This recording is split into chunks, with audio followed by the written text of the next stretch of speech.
töö, karjäär, raha, vaata, mida kaardid meile ütlevad, meie raha teenimise valdkonna kohta, mis on olulised sõnumid, mis meil on hetkel vaja kuulda. Kui minu lugemised sinuga haakuvad, sa võid ka vaadata minu kodulehelt teisi lugemisi, tarokaardi videoid, tiiutarot.ee, seal on neid päris palju armastuse teemal, töö teemal, samuti raha teemal, kõikidel teemadel, mis meile elus võivad ette tulla. Isikliku lugemise saad tellida siis tere@tiiutarot.ee. Aga töö, karjäär, raha, karikaturüütel tagurpidi. Sinu raha tuleb rohkem sinu ellu siis, kui sa oled õnnelik ja kui sa teed midagi, mis sind reaalselt õnnelikuks teeb. Karikaturüütel tagurpidi on südame alla surumine. Me võtame enda töötamise ja raha teenimise teemasid hästi tõsiselt.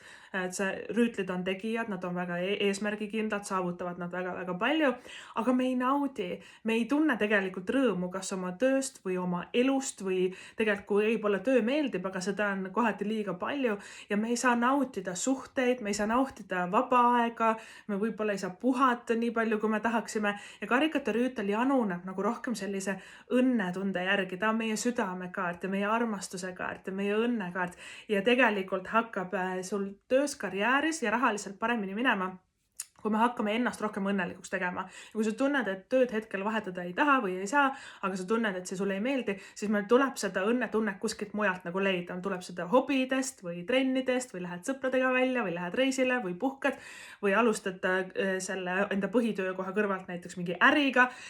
Karikaturüütel järgib oma südant. Tema ei tee loogika nagu otsuseid, et see töökoht tundub nagu loogiliselt mõistlikum, et ma võiks seal olla või see on kodule lähemal või tundub nagu loogiliselt see nagu parem.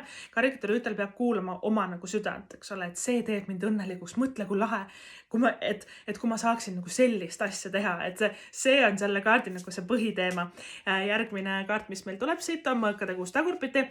Mõõkade kuus tagurpidi. Kui sa tunned enda elus, et sa oled kuskile nagu kinni jäänud või sul on tunne, et sa ei ole edukas või sul on tunne, et issand jumal, kogu aeg on raske, kogu aeg raha läheb nii palju välja, ma muudkui teen tööd ja kogu aeg raha läheb, issand, et sul on tunne justkui, et sa oled paigal seisus või et pidevalt mingisuguses ärevuses, siis tegelikult mõõkade koos tähendab, et kõige hullem aeg või kõige hullem asi on tegelikult läbi.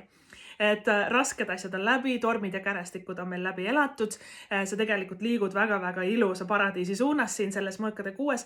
Põhipoint on lihtsalt nagu see, et meil on endal väga palju hirmu ja ärevust sellest eelnevast stressirohkest perioodist veel nagu sees. Ja siin ongi, me hakkamegi elus siis rohkem stressi leevendama, me ei mõtle enam nii üle, me saame rohkem õnnelikumaks ja ka tänu sellele siis hakkab ka töös, karjääris paremini minema, nii et sa ei pea üldse ajudega mõtlema, kuulama südant.